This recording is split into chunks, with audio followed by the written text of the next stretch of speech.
And your loved ones on the other side, they want to tell you that they love you, and your spirit guides want to guide you. So if you're not hearing them or connecting with them, it has nothing to do with the spirit, and it has everything to do with you. So in this video, I'm going to show you 7 steps that you can start to take right now to access the spirit world easily and effortlessly. This is Adam of AdamBetweenTheWorlds.com, and my job is to help you awaken. So if you like this video, please give it a like and tell YouTube to share it, and let's dive right in. Learning how to open up to communicate and access the spirit world can be a very important part of the awakening process. You can get information and messages from spirit that you may not have access to that could help you with really important steps in your life.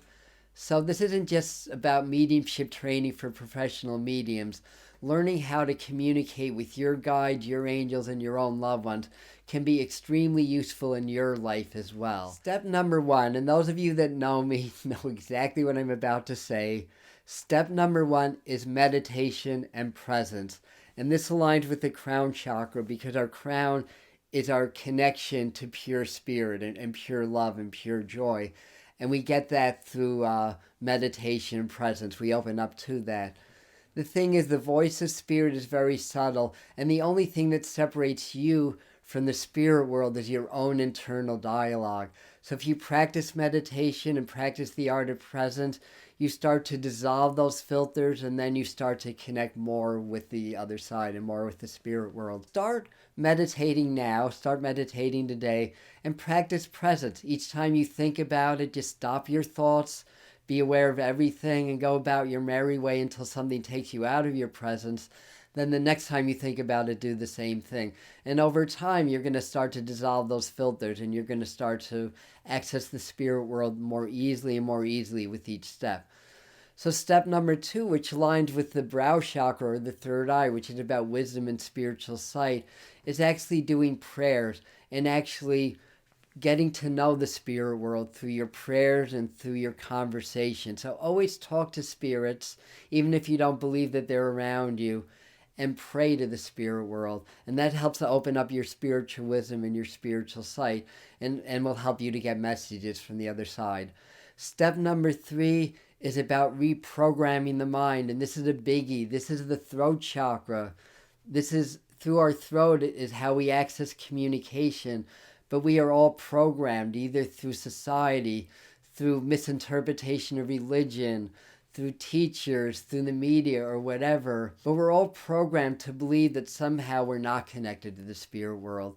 Even if you consciously know better, chances are you have some subconscious programming that's inhibiting or limiting your ability to connect with the other side.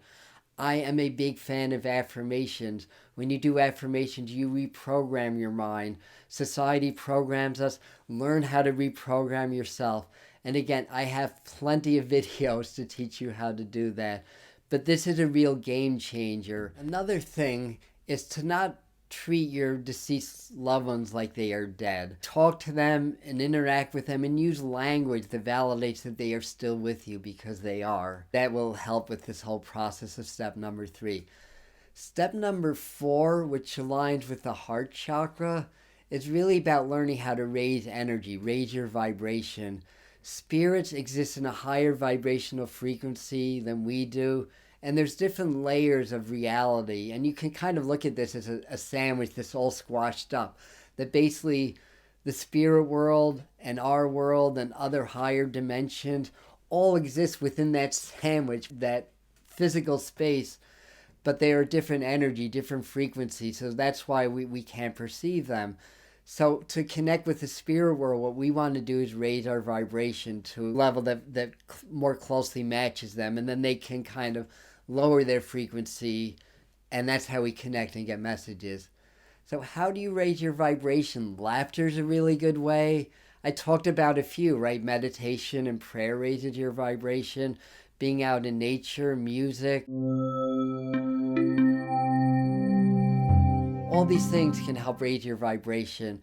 And what I want you guys to do is to comment down below ways that you raise your vibrations, or things that you do to help to uplift yourself. To share that with the group, please. This is a very important step also. Step number 5, which aligns with the solar plexus, which is really about strength, fortitude, and being in your own power, is learning how to be in your own power and learning how to develop courage in your life. And how do you develop courage in your life? You work to overcome your fears.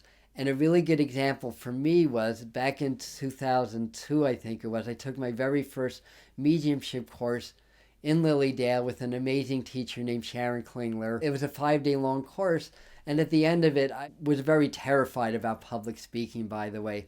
But I got myself up there, and I sat there for a full hour waiting to go, nervous as can be. But I got up there, I went up there ready to deliver an amazing message, and nobody took it.